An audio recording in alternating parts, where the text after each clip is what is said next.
नमस्कार दोस्तों, स्वागत है आपका फ्यूचर पीसेस में। सितंबर की करंट अफेयर्स पढ़ेंगे और यह करंट अफेयर्स आर ओ और यूपी पीसीएस प्री दोनों के लिए इम्पॉर्टेंट है और उसी के मद्देनज़र इसको ड्राफ्ट किया गया है।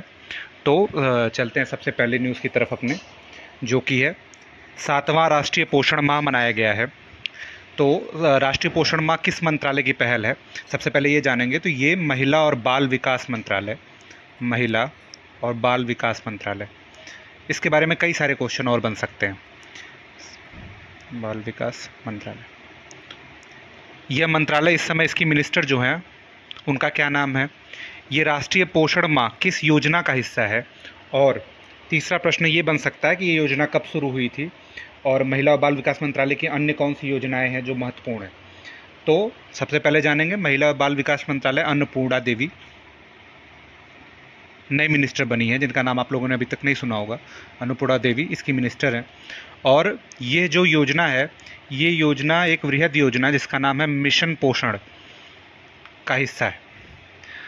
मिशन पोषण 2.0 जो 2021-22 से 25-26 के लिए चली थी। मिशन पोषण 2.0, ये मिशन पोषण 2.0 वास्तव में ICDS या एकीकृत बाल विकास योजना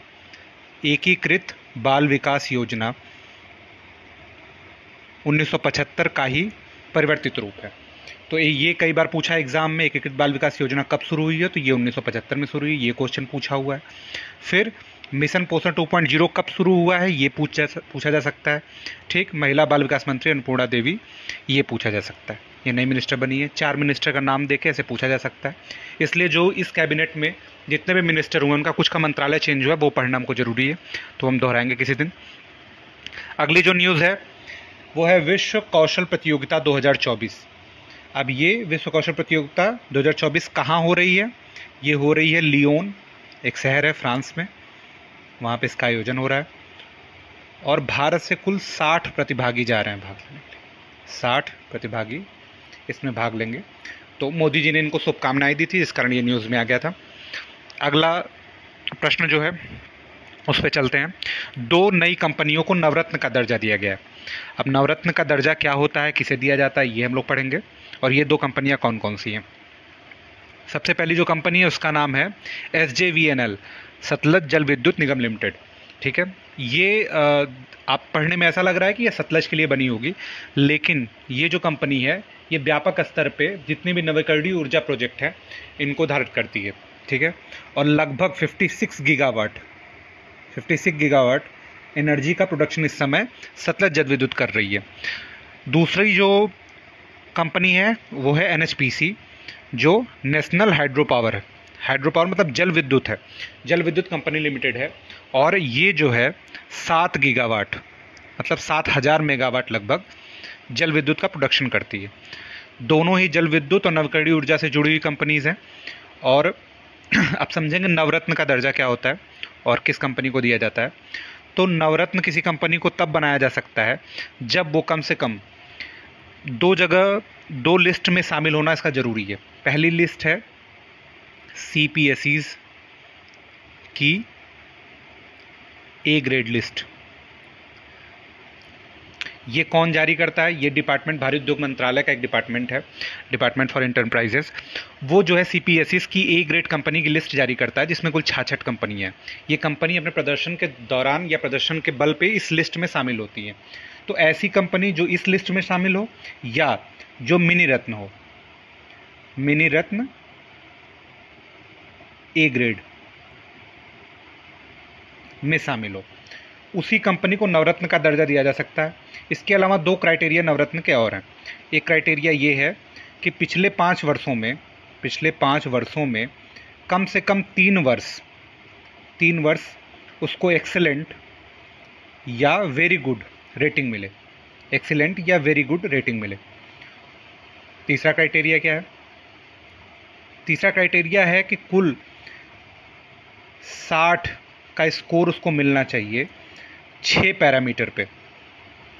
वो 6 पैरामीटर अलग अलग टाइप के हैं जो हम लोग इमारत में सुनते हैं वही पैरामीटर यहाँ पे हैं, जैसे नेट प्रॉफिट का पैरामीटर है, टर्नओवर का पैरामीटर है, निवेश का पैरामीटर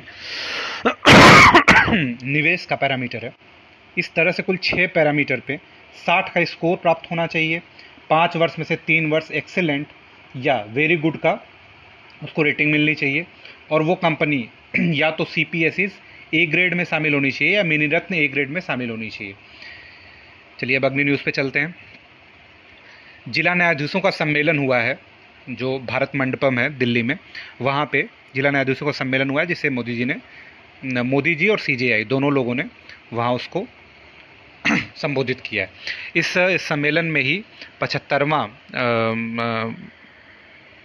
सुप्रीम कोर्ट का 75वां स्थापना दिवस पे एक स्मारक सिक्का जारी किया गया, और इसको जिला न्यायाधीशों का सम्मेलन, इसको संबोधित करते हुए CJI ने कहा जिला न्यायालयों के बारे में कि जिला न्यायालयों को अधीनस्थ न्यायालय करके न संबोधित किया जाए, जिसका कारण आप लोग समझ रहे हैं कि जिला न्यायालय को अधीनस्थ न्यायालय इसलिए नहीं कहा जा सकता क्योंकि न्याय देने में सभी न्यायालयों की समान भूमिका है, और अलग अलग भूमिका निर्वहन के दौरान किसी को बड़ा या छोटा या अधीनस्थ कहना, ये एक तरह से अंग्रेज़ों के दौरान की सोच बताती है, क्योंकि उन्हीं के टाइम पे ये चलता था कि अधीनस्थ हैं या ये ऐसे हैं। तो उनको कहा कि अब से ये जिला न्यायालय ही कहे जाएंगे, तो ये ध्यान रखना है। अगली न्यूज़ पैरालंपिक से है। तो पैरालंपिक में भारत ने 5वां मेडल हासिल किया है। ये 5वां मेडल है, कांस्य से रूबीना फ्रांसिस ने किया है। ये भी तीरंदाजी में ही है, तीरंदाजी में ही ये 5वां मेडल है, ठीक है, और 10 मीटर में ही है। जो पहला गोल्ड था, जो इसमें 5 में अभी तक 1 रजत है, 1 गोल्ड है और 3 कांस्य है। तो जो गोल्ड है वो अवनी लेखरा ने हासिल किया है, और लगातार 2 गोल्ड जीतने वाली पहली महिला बन गई, तो ये इंपॉर्टेंट है, अवनी लेखरा। अगली न्यूज़ की तरफ चलें तो बहुप्रतीक्षित जम्मू कश्मीर में विधानसभा चुनाव होने हैं, तो बहुत सारी पार्टियां वेट कर रही हैं।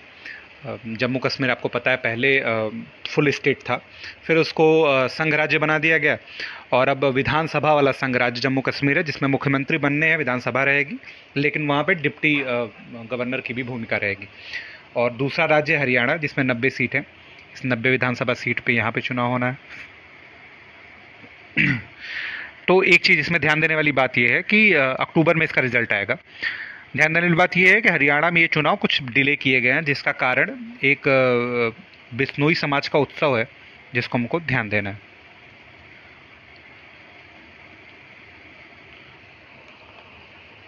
इस उत्सव का नाम मुझे भूल रहा है, एक सेकंड। बिश्नोई समाज का उत्सव है, जिसको हम लोग आसोज अमावस्या कहा जाता है, आसोज अमावस्या, ठीक है। ये उनके गुरु जम्भेश्वर महाराज जो हैं, उनकी स्मृति में ये अमावस्या मनाई जाती है। बिश्नोई समाज के लोग अपनी परंपराओं को लेकर काफ़ी सख्त हैं, काफ़ी सेंटिमेंटल हैं, तो उसको देखते हुए ये फैसला लिया गया है कि अब से इसके बाद ही, ऐसा ये अमावस्या त्यौहार के बाद ही चुनाव वहाँ संपन्न किए जाएंगे। एक बड़ी न्यूज़ जो आ रही है वो वियतनाम से है, जो आज के पेपर में भी था, कि वियतनाम के एक डॉक्टर हैं जिनका नाम है नोक फोंग, इनको रेमन मैग्सेसे 2024 से सम्मानित किया जाएगा। और किस भूमिका के लिए इनको मिल रहा है, ये ध्यान देने की ज़रूरत है। जब वियतनाम युद्ध हुआ था तो आप लोगों को पता है अमेरिका ने कुछ ही युद्ध विश्व में हारे हैं, उसमें से एक वियतनाम युद्ध भी है। तो वियतनाम युद्ध ने वहाँ के जो नेटिव पीपल्स थे, उन्होंने बहुत बुरी तरह अमेरिका की सेना को हराया हर जगह। तो जिससे तंग आके अमेरिका ने वहाँ पे एक केमिकल वेपन यूज़ किया, जो कि एकदम एथिकल माना नहीं जाता है। तो उस केमिकल वेपन का जो नाम था, उसका नाम था ऑरेंज, एजेंट ऑरेंज। तो एजेंट ऑरेंज से जो लोग पीड़ित हुए, उनको न्याय दिलाने के लिए नोक फोंग ने मुहिम चलाई, जिसके लिए इनको रेमन मैग्सेसे 2024 दिया जा रहा है, ठीक है। अगला जो न्यूज़ है वो वन लाइनर टाइप का ही है। तो मौसम विभाग ने अभी चेतावनी जारी करते हुए आशंका व्यक्त की है कि कच्छ के ऊपर जो गहरे दबाव का क्षेत्र बन रहा है, वो जो है असना चक्रवात का रूप धारण कर सकता है। तो एक चक्रवात से प्रश्न पूछा जाता है, तो असना चक्रवात ये बन सकता है। तो ये थी 1 सितंबर की हमारी न्यूज़, बहुत ही शॉर्ट में वन नाइलर और डिटेल करते हुए बहुत कम टाइम में हमने ये पूरा कर लिया है। और इसी तरह से आप लोग जुड़े रहिए, तो डे बाय डे हम लोग न्यूज़ पीआईबी से, पेपर से, मैगजीन वगैरह से, और जहाँ से भी रिलेवेंट लगती है न्यूज़, उसको बहुत ही कम टाइम में हम लोग कवर कर लेंगे। और हम लोग यूपीपीसीएस प्री और आरओ दोनों के मद्देनज़र इन न्यूज़ का डिटेल एनालिसिस करते हैं। तो आप लोगों का बहुत बहुत धन्यवाद।